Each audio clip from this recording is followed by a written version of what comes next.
Welcome. This is David Boles, Human Meme.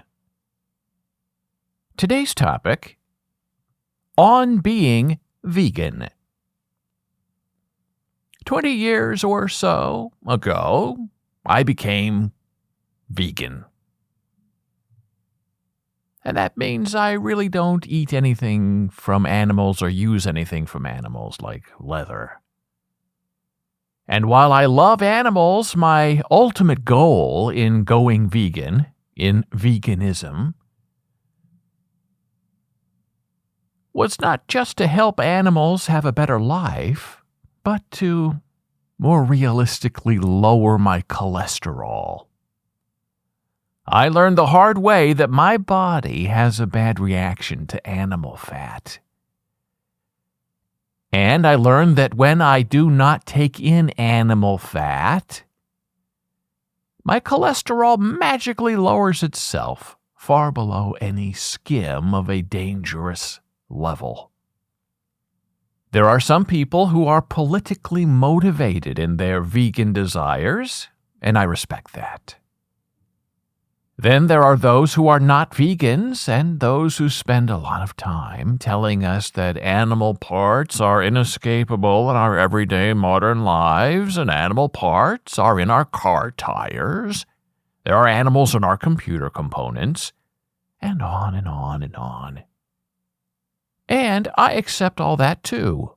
All those arguments are true and factual. But here's the thing. We have to realize we are living in a period of transition. We are moving as a world from one thing to another, one idea to something else, from flesh to plant. And my whole take on this vegan advocacy thing is that I'm not really here to convince anyone else of anything. I'm here to live in the example and to answer questions if anybody has a misunderstanding. And I do believe that people who devour animals or who use animal byproducts are sort of in trouble because that philosophy of being and of eating is not really sustainable in the long run.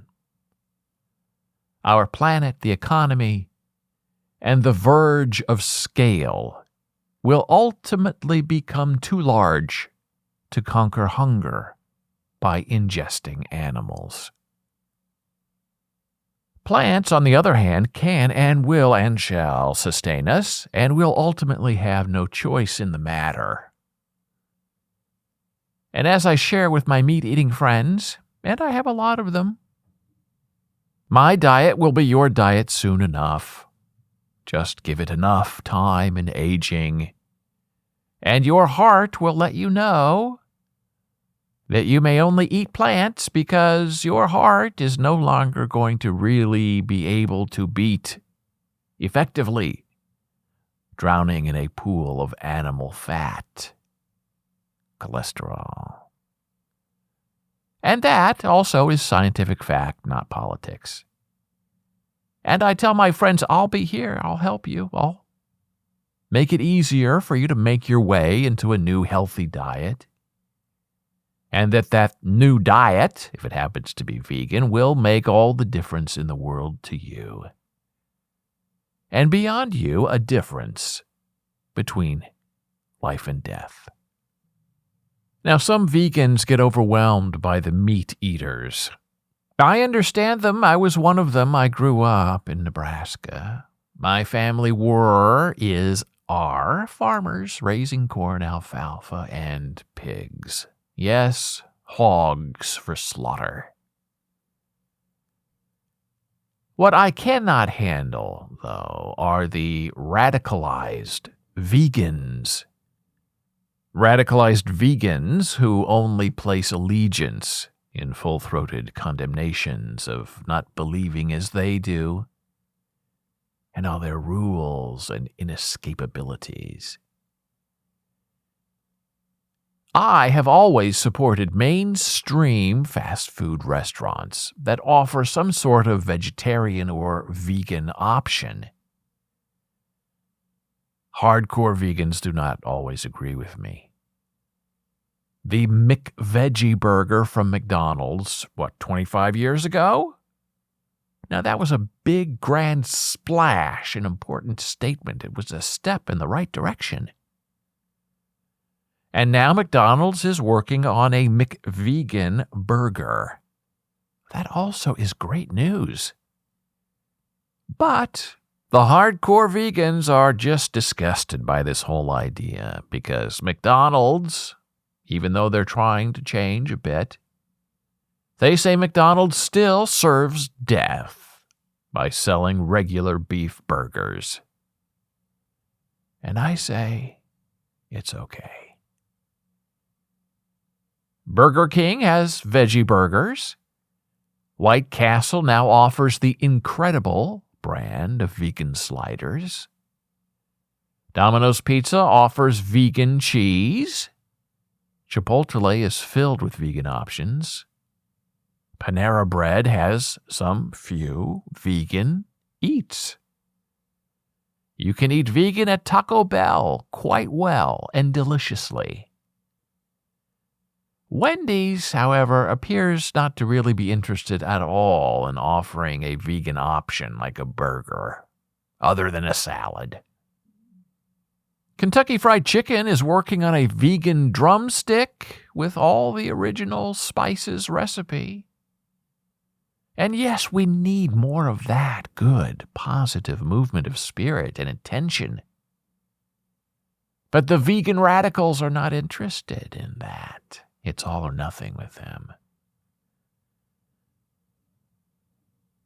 The vegan radicals think you're either all the way in or you are out of our vegan club.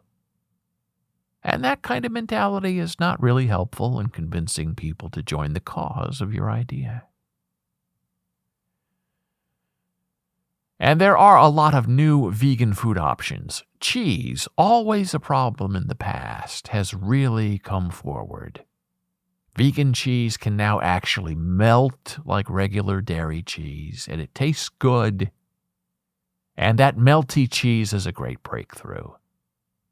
Because many people who want to go vegan have a hard time adjusting to the lack of a vegan cheese replacement they can use in their pizzas and Mexican food. Well, technology has solved that problem. And other vegan choices are becoming moot in their negativity with each passing day. And while some vegans are disgusted by vegan food that imitates animal meat, that really is the most effective early way to help people change their minds from one eating mentality into the next. You just can't expect a daily meat eater of burgers and steaks to suddenly want to eat only mushrooms and carrots without a passing sense of bitterness. And so, if a bloody, impossible burger made bloody with beets to imitate the blood helps people try out a vegan diet, then I think that's a great idea. We want to welcome people with new thinking and not punish them for what they used to know. And new vegan diets can be very dangerous if you're not careful. And by new, I mean those who are just getting started. There are a lot of vegan bakeries. There are more 100% vegan bakeries than 100% vegan restaurants. And you need to be aware of this because vegan baked foods are delicious and fattening. It's just too easy to eat a delicious vegan cupcake, waffle, bagel, slice of bread, cake, muffin, pie, and so on. And then you end up getting super duper fat. Lots of carbs and sugars in those delicious vegan baked goods. And new vegans, the amateur vegan, tends to overeat sugar and carbs in the transition because that's what's easily available and it helps block the want for meat. But if you are craving sugar, that means your body is really craving protein. So instead of having a muffin, eat some tofu instead or some nuts instead. Stay away from processed vegan carbs and vegan sugar alternatives. And your body will thank you later in not having to process all those delicious baked vegan sugary goods. As well, there's always the danger to the vegan of overeating bread and pasta and potatoes and rice, all really heavy-duty carbs. And yes, there are a lot of fat vegans. It seems impossible, but it's true. And those vegans pack on the carbs to feel full and satisfied. They feel they need a way to repress their want for chicken or beef or steak or bacon when they first begin the process of eating right. And you just have to make a decision early to stay away from all those carbs. And yes, it can be confusing because potatoes are vegan, and rice is vegan, and pasta can be vegan. But those deliciosities also carry a lot of calories and carbs. So you got to be aware, you got to count your calories, you have to be alert. And as a side note, and this is also difficult, try not to eat anything that is fried.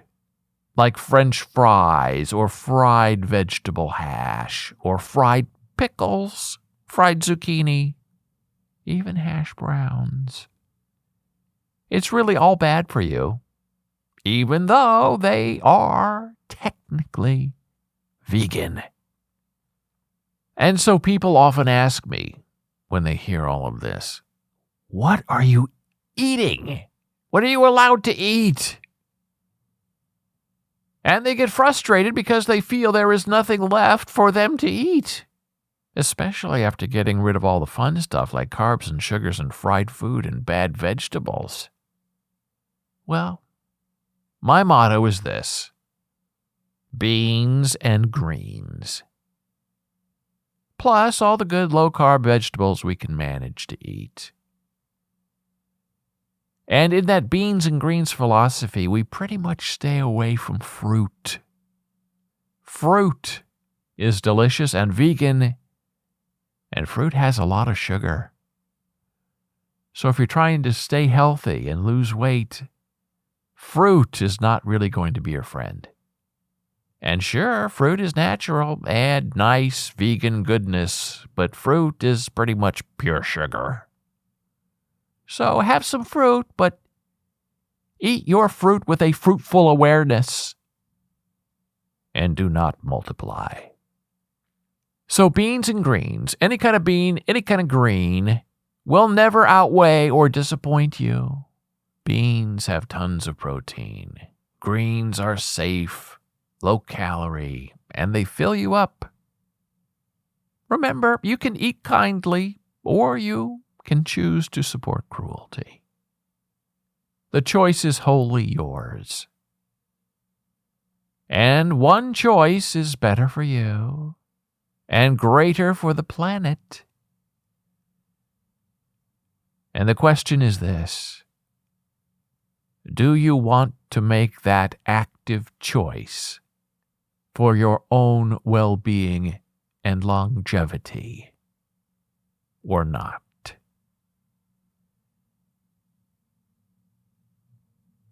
Beans and greens.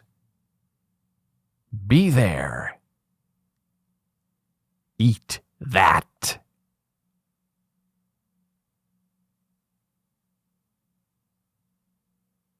Thank you for listening.